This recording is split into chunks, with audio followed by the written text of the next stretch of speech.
decided to do a quick video on slip yokes from Hoppos and them not having springs.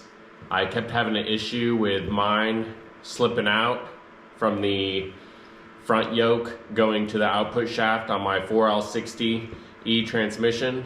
I looked at the Blackmagic springs and they said that they were made specifically for Blackmagic slip yokes, and I had already had my drive shaft and the slip yoke built and measured, built and ready for my Impala, which is a 65. So 65 through 70 don't have the center support that holds the two-piece drive shaft like on the 59 through 64, and so you really have got to have either a spring to keep the slip yoke from sliding back and the drive shaft popping out of the transmission, or what I'm about to show you is you need to drill the yoke coming out of your output shaft on your transmission. You need to drill. Here's what you're going to need if you want to bolt your yoke up to your output shaft on your transmission. If you don't have a spring on your slip yoke,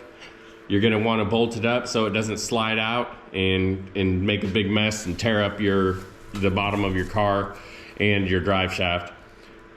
You're going to need a 7/16-14 tap and die set. Doesn't have to be fancy, doesn't have to be expensive. This one's snap-on. I borrowed it from a friend. I don't do a lot of tap and dyeing, so I'm not going to buy a super expensive set. I'm sure you could do it with a cheap one as well. So you need these two tools to go with that. A 7/16-14 bolt. I got grade 8, and this one's 1.25 inches.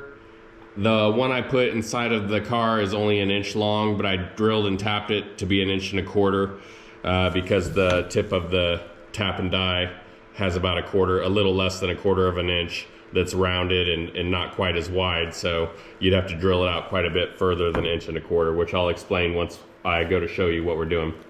And then I don't believe it's hardened steel, but it could be on the output shaft. I bought a 3/8 drill bit. This one has cobalt in it, which makes it a lot stronger, and it's made for drilling and tapping hardened steel. I don't think the steel is hardened, but it could be. But if it was, this thing ate through it like butter, which I'm about to show you. So here we go. So here's what the back of your 4L60 is going to look like. Obviously this one's not on the car. This is the broken one that I pulled out. I just wanted to share with you all because I couldn't find any videos on how to do it online or really anything as far as slip yokes and not having a spring and how they expect them to stay in there without sliding out. And so the only obvious thing was either get a spring, which finding a spring for the Hoppos one, I didn't want to start ordering a bunch of different kinds of springs and them not fitting and me spending a bunch of money and wasting a bunch of money on that. So my next option was to drill and tap out the end and bolt it in there. Okay, this one obviously doesn't have the tail shaft cover on. I pulled that off to use it on my other transmission because the used one that I got was all beat up from shipping. And so when this is inside of your car, you'll still be able to drill and tap it without having to pull it out. So don't get all stressed out when you see this sitting on a table thinking that, oh, I'm gonna have to pull out this whole thing just to get it drilled and tapped. You don't have to. You can do it inside of the car underneath. First thing that you're gonna wanna do is put some blocks under your tires and jack up or lift up the front of your car and then raise the rear and get the rear on some jack stands, and you're gonna raise the rear higher so that your transmission fluid doesn't come out of the tail shaft. You're not gonna want that, so you wanna make sure that you raise the rear up higher so that all your fluid is pouring forward, not backwards, and you're able to pull the drive shaft yoke out and then start the process. So if this is in the car, you're gonna have the outside right here that the yoke slides into, and it's gonna have a seal, and I suggest pulling that seal off because you're gonna wanna replace it anyways, and then sticking a rag or some towels in there, and then once you get it drilled and tapped, because you're gonna have metal shavings all over, pull that out, clean it out real good, put you a new seal in, that way you don't have to worry about it leaking out of the tail shaft. So here's how you start. When you start here, this one's been sort of tapped out. The previous shop did a real poor job doing it. That's why I thought they were already tapped whenever I was looking all over, and I ordered some bolts and I couldn't find the right size. I couldn't find the right size because they just kind of tightened the bolt in here. They didn't actually tap and die it. So this is gonna have a dimple on your stock tail shaft, the output shaft coming here. It's gonna have a little dimple in there, so you don't have to worry about lining it up to get the hole directly in the center, which honestly, that's not gonna matter. It wouldn't matter anyways, because when you slide that yoke on, this here, it slides on tight and it's not gonna move up and down or anything like that, so you're not gonna worry about it wobbling. So you'll drill a hole through the yoke right in the center, and then here it'll have a small dimple where it goes in. Take your drill bit, start drilling it like that. Get you some oil on your drill bit so you don't burn it up, and then continue.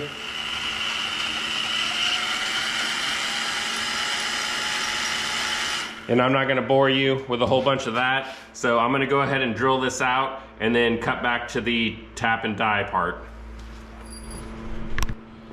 All right, I didn't drill it out the full 1.25 inches.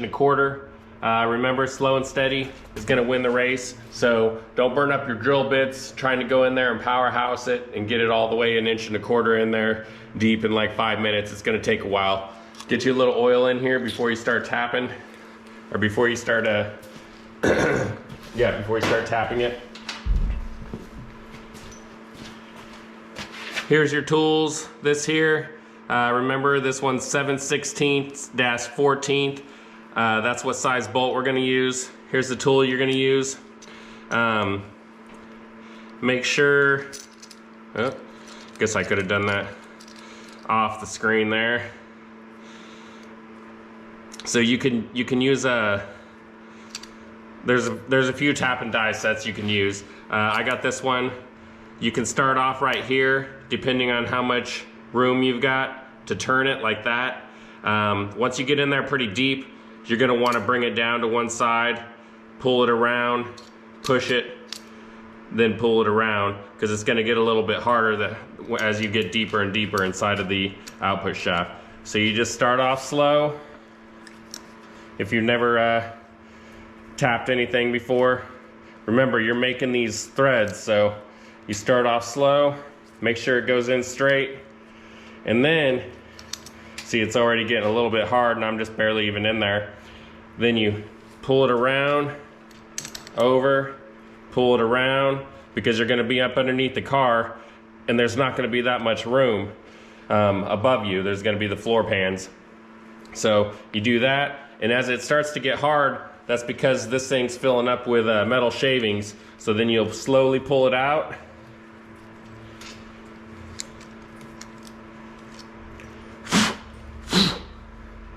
And then start the process over again. Just like that. Make sure you don't get the threads in crooked. Otherwise your work's gonna be going in vain, and you're gonna have to step it up a size and make a bigger hole and start all over again, which nobody wants to do. So I'll cut back once I get this threaded.